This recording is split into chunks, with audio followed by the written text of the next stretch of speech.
Shalom, shalom. This is Gospel Rwanda Corner. This is Gospel Talks. Twagiye n'umubwiriza w'umunsi. Yesu nashimwe, twishimiye kubana namwe muri iri jambo. Reka mbasangize rimwe mu ijambo mfite ku mutima wanjye riri mu bami ba mbere, aho Eliya yajyanye abahanuzi ku musozi kugira ngo agaragaze Imana ye ko ari iy'ukuri.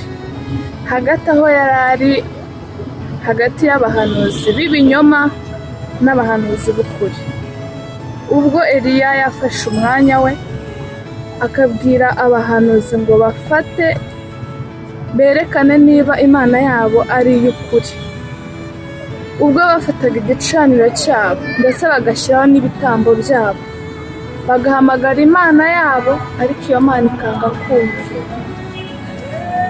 Ubwo bishishimuraga bakica ibisebe, ariko Imana yabo ikanga kumva. Eliya aherako aravuga ati, iyo Mana yanyu nimuyihamagare, ahari yazindutse, ahari yatembereye, nimuhamagare mwumve yuko iri bubumve, cyangwa se ahari yasinziriye ntiri kubumva, mwongere muyihamagare mwumve iyo Mana yanyu iri buze. Byaranze kuko Imana bakoreraga si Imana y'ukuri, ariko Eliya afata umwanya we azana igicaniro cye ashyiramo ndetse n'amazi menshi. Benshi batangira kumuseka, benshi batangira kumva ko bitashoboka, ariko Eliya avuga ijambo rimwe gusa, kuko yari azi yuko Imana yiwe yumva.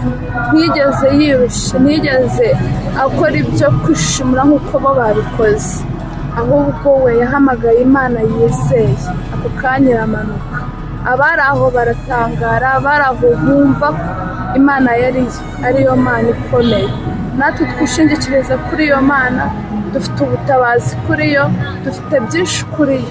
Iradushyigikira mu byago, mu makuba, mu bukene, aho uyishaka hose iyo Mana iyo uyihamagaye urayibona. Shalom, turabishimiye murakoze.